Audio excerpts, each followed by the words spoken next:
आज हम एक ऐसी टेक्नोलॉजी पर बात करने वाले हैं जो साइंस फिक्शन को सच बनाने जा रही है। एक ऐसी टेक्नोलॉजी जो इंसानियत को शायद हमेशा के लिए बदल सकती है। चलिए ब्रेन कंप्यूटर इंटरफेस की दुनिया में चलते हैं। बस एक पल के लिए सोच कर देखिए, क्या हो अगर सिर्फ सोचने भर से टेक्नोलॉजी को कंट्रोल किया जा सके। न कोई कीबोर्ड, न कोई आवाज, बस दिमाग और मशीन का सीधा कनेक्शन। ये अब सिर्फ कोई सपना नहीं है, बल्कि एक ऐसा सच है जो हमारे दरवाजे पर दस्तक दे रहा है। तो आखिर ये टेक्नोलॉजी कर क्या सकती है?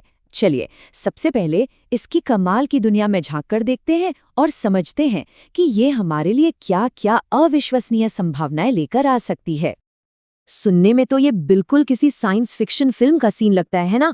पर ब्रेन कंप्यूटर इंटरफेस इसी को हकीकत बना सकता है। कल्पना कीजिए, सिर्फ सोचकर कोई मैसेज टाइप करना या बिना एक भी शब्द बोले किसी से बात कर लेना। तो सवाल ये उठता है कि आखिर ये जादू जैसी लगने वाली टेक्नोलॉजी काम कैसे करती है। चलिए इसके पीछे के विज्ञान को थोड़ा आसान भाषा में समझते हैं। आसान भाषा में कहें तो ब्रेन कंप्यूटर इंटरफेस या बीसीआई एक ऐसी कमाल की टेक्नोलॉजी है जो हमारे दिमाग के अंदर चल रही बिजली की हल्की हल्की तरंगों को पकड़ लेती है। फिर ये उन सिग्नल्स को कंप्यूटर की भाषा में बदल देती है। मतलब जो हम सोचेंगे कंप्यूटर वो काम कर देगा। असल में ये पूरा प्रोसेस बस 3 आसान से स्टेप्स में होता है। देखिए, पहला, हमारा दिमाग जब भी कुछ सोचता है तो छोटे छोटे इलेक्ट्रिकल सिग्नल बनाता है। दूसरा, बीसीआई डिवाइस इन्हीं सिग्नल्स को पढ़ लेता है। और तीसरा, कंप्यूटर इन सिग्नल्स का मतलब समझकर उन्हें कमांड में बदल देता है। बस इतना ही सिंपल है। लेकिन रुकिए, ये सब सिर्फ कागज पर या लैब की थ्योरी नहीं है।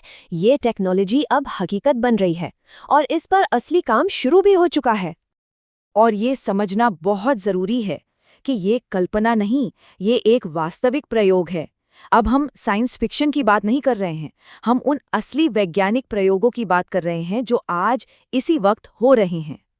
और इसका सबसे बड़ा, सबसे ताज़ा उदाहरण है न्यूरालिंक का पहला ह्यूमन ट्रायल।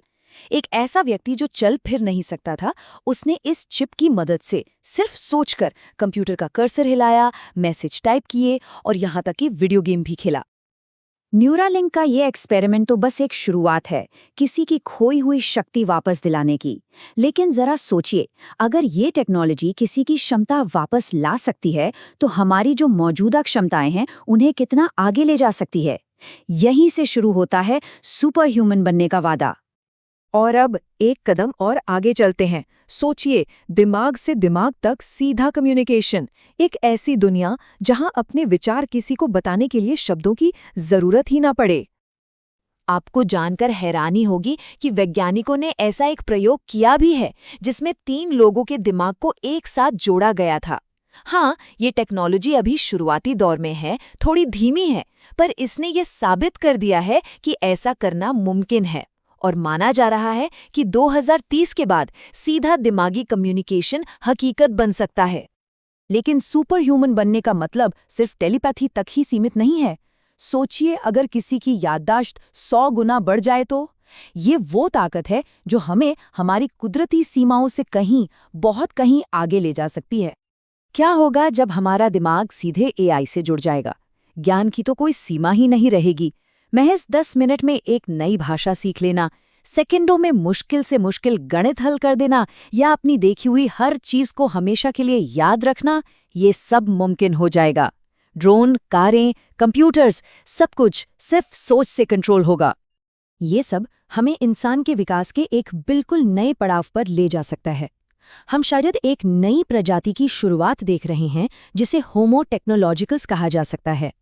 यानी वो इंसान जो टेक्नोलॉजी से सीधे जुड़कर और भी बेहतर और भी शक्तिशाली बन गया है। लेकिन जैसा हर बड़ी टेक्नोलॉजी के साथ होता है, इसका भी एक दूसरा स्याह पहलू है।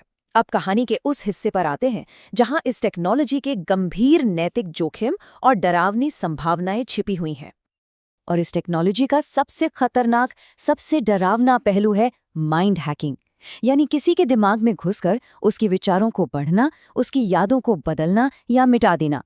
ये एक इतना भयानक ख्याल है जो इस टेक्नोलॉजी के सुनहरे भविष्य पर एक बहुत बड़ा सवालिया निशान लगाता है। तो देखिए, ये टेक्नोलॉजी एक दो-धारी तलवार की तरह है। एक तरफ जहां सुपर ह्यूमन बनने का वादा है, तो दूसरी तरफ दिमाग के हैक होने का खतरा। एक तरफ याददाश्त को कई गुना बढ़ाने की ताकत है, तो दूसरी तरफ किसी की यादों को हमेशा के लिए मिटा देने का डर भी है। जरा सोचिए कि क्या क्या गलत हो सकता है। अगर सरकारें लोगों के विचार पढ़ने लगीं, तो प्राइवेसी का क्या होगा?